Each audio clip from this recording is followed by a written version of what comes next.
Hi, magandang araw po. Update lang po ako yon sa aking tanim na kumquat. Meron po akong unang post dito ay hindi pa po inog yung itong kanyang mga bunga.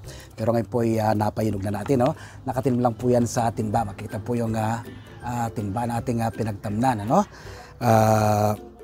Wala kayong enough space.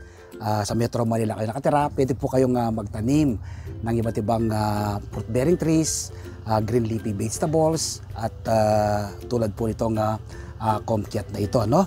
At napakadali pong alagaan at patubuin ng kumquat. Itinanim ko po ito sa pagitan po ng grafting method. So pwede po kayong mag-grafting, pwede po kayong mag-markot. Pwede rin man po sa seeds. Ano? Kapag sa seeds lang, matagal mo siya bago mapabunga. Abot po yan ng 7 to 8 years bago mo mapabunga. Samantalang kapag grafting method o kaya po ay markot, within 2 years, pwede mo po yung mapapabunga. Ang kumquat po, maganda po sa ang pundasyon, lupa nating gagamitin.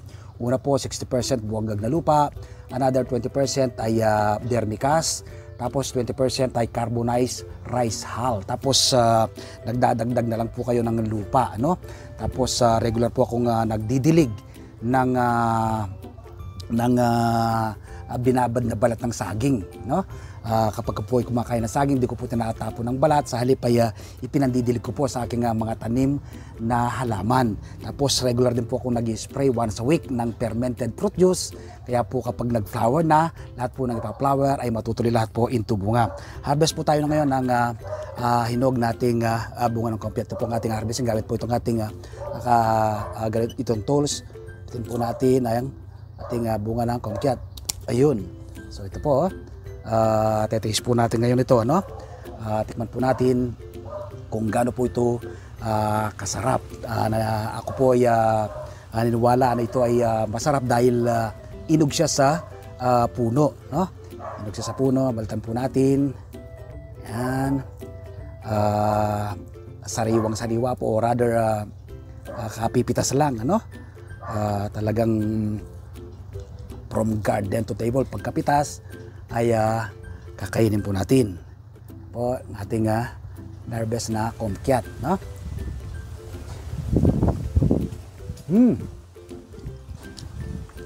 Ang sarap. Ang tamis po niya, no? Tamis at asim, pero mas nangingibabaw po yung tamis. Ano? Ang citrus po, tulad nitong kumquat, ay rich in vitamin C. Ano? Ang vitamin C po ay siyang nagpapalakas ng ating katawan. Nang sa ganon ay mapaglabanan po natin ng anuman pong uri ng karamdaman na posible pong dumapo sa ating katawan. Magtanim din po kayo, no? Wala po ngayong araw na mapanood nyo ako.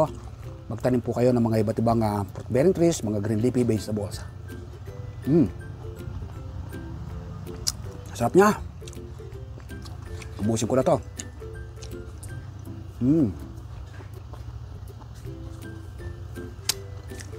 Sarap. Meron pang isa, dalawa, tatlo, apat, lima. Lima pa po yung kanyang natitirang hinog na bunga. Huh? Bukas, pwede ko pang harvest kaya kung mga anak ko, baka gusto nila, si Mrs. Ano?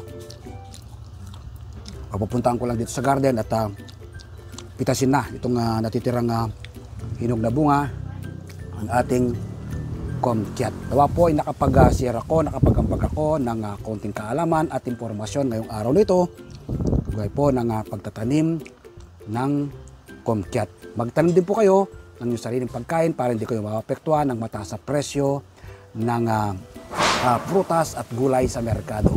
Maraming salamat po. Stay safe, happy farming, and God bless.